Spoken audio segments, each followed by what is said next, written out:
പ്രിയ സഹോദര സഹോദരി, നിങ്ങൾ ഈ സന്ദേശം യാദൃശ്ചികമായി കണ്ടെത്തിയതല്ല. പ്രത്യുത നിങ്ങൾ നശിച്ചു പോകാതിരിക്കാൻ പിതാവായ ദൈവം ആഗ്രഹിക്കുന്നത് കൊണ്ട് ഈ നിമിഷം അവിടുന്ന് നിങ്ങളെ ഇത് കേൾക്കാൻ തിരഞ്ഞെടുത്തതാണ്.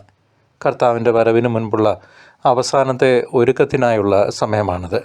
കള്ളനെ പോലെ അവിടുന്ന് വരുന്ന ആ നിമിഷത്തിൽ ഇൻ്റർനെറ്റോ മാധ്യമങ്ങളോ നമ്മെ വഴി നടത്താൻ ഉണ്ടാകില്ല എന്ന് തിരിച്ചറിയുക.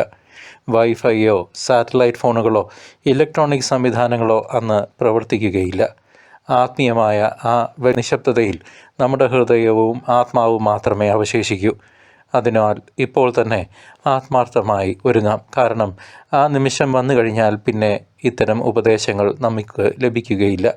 ദൈവസ്നേഹത്താൽ നിറയപ്പെട്ടവരും വിശുദ്ധിയുള്ളവരുമായി നമ്മുടെ ഹൃദയങ്ങളെ മാറ്റിയാൽ മാത്രമേ വിധിനാഥനായി മഹത്വത്തിൽ വരുന്ന കർത്താവിൻ്റെ മുൻപിൽ നമുക്ക് നിൽക്കാൻ സാധിക്കൂ.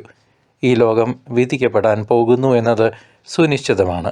നമ്മുടെ ആത്മീയത മാത്രം തുണയാകുന്ന ആ സമയത്തിനായി ഇപ്പോഴേ ജാഗ്രതയോടെ കാത്തിരിക്കാം.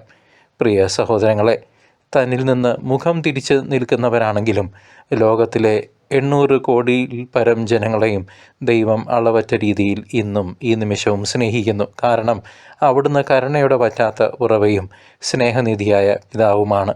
വിധി ദിവസം വന്നു കഴിഞ്ഞാൽ പിന്നെ ഒരു മടക്കയാത്ര സാധ്യമല്ലാത്തതിനാൽ ഒരു പാപി പോലും നരകാഗ്നിയിൽ നശിച്ചു പോകരുതെന്ന് ആഗ്രഹിച്ചാണ് അവിടുന്ന് തൻ്റെ പുത്രൻ്റെ വരവ് നീട്ടിവെക്കുന്നത്.